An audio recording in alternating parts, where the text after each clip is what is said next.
Okay, welcome back to Foundations of Christian Thought and Practice. We are at Theme 8.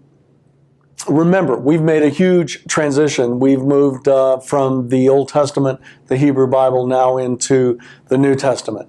We're beginning to leave what will become Judaism, and we're moving into what will be known as Christianity. I do want you to know that the term that is used for the early Christians or the movement in the book of Acts is called the Way. And so, again, remember me talking about the idea that we sit on 2,000 years of history and interpretation. So many decisions have been made for us that we just, we're very uncritical about even the terms that we use. And so where did Christianity come from and who used it first? And it's kind of interesting that we think the Romans actually gave the Christians the Christian name. The early Christian called themselves the Way. And so as we go through this, and as you, again, thinking about constructing a worldview, I want you to really be critical about where some of these ideas came from, even some of the terms that we throw out. What do we mean by those terms, and who makes a decision about that? So, okay, we're in theme number 8. Theme number 7, as we moved into the New Testament, was Jesus is the Messiah. And I told you that the Gospel of Mark was central here, and you've read the essay and interacted with the Nick Cave article, which may seem strange to some of you. I wanted you to see someone who is a Christian but may not fit into our categories of Christian. I wanted you to see him talk about the Gospel of Mark, both because I think he says some really, really good things about Jesus and about the Gospel of Mark, but also because hopefully he'll disrupt some of the ways that we think about what it means to be Christian. Now we move into theme 8. Jesus is God. And again, there are some of you who you might want to hit the button right now and go, okay, I know this, I've heard this my whole life. Well, hold off just a minute. Because again, these are arguments and these are decisions. These are arguments that have been had, and these are decisions that have been made in the past. And so for most Christians, this is no longer controversial. Unless you get into something like Jehovah's Witnesses. If you get into a debate between, say, a Christian and a Jehovah's Witnesses, or Jehovah's Witness, this is the major difference between the Jehovah's Witness and between a Christian. Jehovah's Witnesses do not believe that Jesus is God. They believe that Jesus is a prophet, that he was a very important man. But to the Jehovah's Witness, if you make Jesus into a God, then all of a sudden you have diminished Yahweh. That Jehovah and Yahweh are very similar. Jehovah is actually the German translation or transliteration of the name Yahweh. Jehovah's Witnesses are Yahweh's witnesses. They ground themselves very much in the Hebrew Bible. And they believe that if you make Jesus into a God, you have God the Father, but then you have God the Son. Well, 1 + 1 = 2. Jehovah's Witnesses do not believe that Jesus is God. Of course, Christians do. The Jehovah's Witnesses will argue that if you believe that Jesus is God, then that makes for 2 gods, and all of a sudden you're back into the heresy of polytheism. All right? Now, you see some of these themes that keep coming up. Well, for most Christians today, the issue of Jesus being God is not controversial. In fact, I'm going to go back to something I mentioned previously. You go back to the Council of Nicaea in 325. This was decided upon in the council at the Council of Nicaea. Now, does that mean that the debate was settled once and for all? Absolutely not. So we need to contextualize that.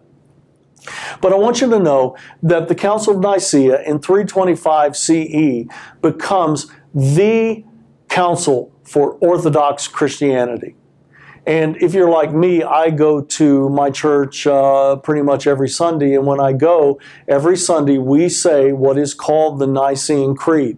We say it together. We say it out loud, and it's an affirmation of our faith. One of the reasons why I love my tradition and my church is because every Sunday we say a creed that is 1,700 years old.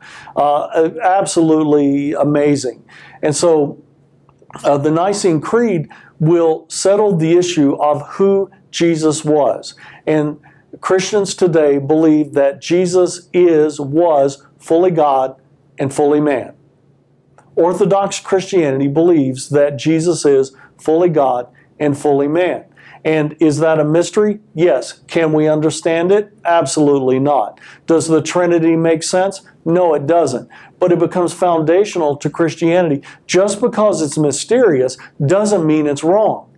And so we need to understand that. And so to Christians today, you really can't be a Christian unless you affirm the Orthodox faith, and that is Jesus is God.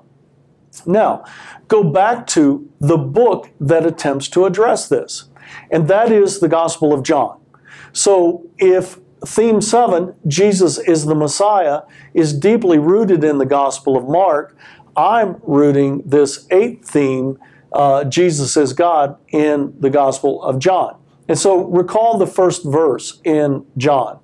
In the beginning was the Word. We talked about this all the way back in Theme 1. I made a reference to John. Now I'm in John and I'm making a reference back to Genesis. In Genesis, in the beginning, God created the heavens and the earth.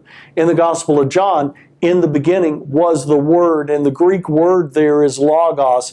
And to the Greeks of that day, that was a reference to the foundational principle of the world. To the Greeks, the world was founded and built on the concept of logos. Now, the gospel writer in John is going to take what the Greeks use and he's going to refer to Jesus. He's going to refer to Christ here. And so, in the beginning was the Word. The gospel writer here is saying that Christ was there in the beginning. What beginning? All the way back to Genesis, and Christ is the Logos, the foundation to the world. So not only, according to John, did Christ create the world, Christ was the beginning of the world, was the absolute foundation to the world. And again, this is a very important verse in the Gospel of John. And then John is going to go on and say that this Word was God, Theos, Theos. That's where we get our word theology or theos. This Word was God. So Jesus was in the beginning. Jesus was the Creator. And now Jesus is God. And then it goes on to say, and this is where it just gets really crazy controversial. To the early Christians, Jesus was there in the beginning, and so you see this eternal idea. And Jesus was also God, and then Jesus was in the flesh. Jesus came in the flesh. This was so controversial to just about everybody in that day. It would have been controversial to the Greek mindset, the Greek worldview, and it will be controversial to the Jewish mindset, because you can't have God and flesh together. This was just scandalous to the Greek mind. And to the Jews, you can't have a God who has flesh, who is person. Remember that idea of incomprehensible. There's no image of God. And so here in John chapter 1, the gospel writer is making this statement that Jesus is clearly God.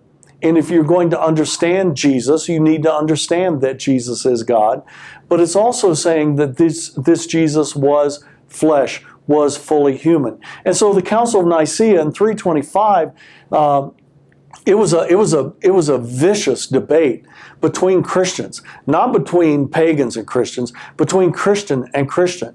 They will go back to the Gospel of John, and they will refer to the Gospel of John as being central to the understanding of Orthodox Christianity. Orthodox, by the way, just means right worship or right thinking. And so the Christians will believe that not only was Jesus the Messiah, the suffering Messiah who died on the behalf of others, now they will also believe that Jesus is fully God and fully human. Which one is it, Hudson? Both. Fully God and fully human. And that's why John, the Gospel of John, will be very important as we begin to frame our Christian worldview.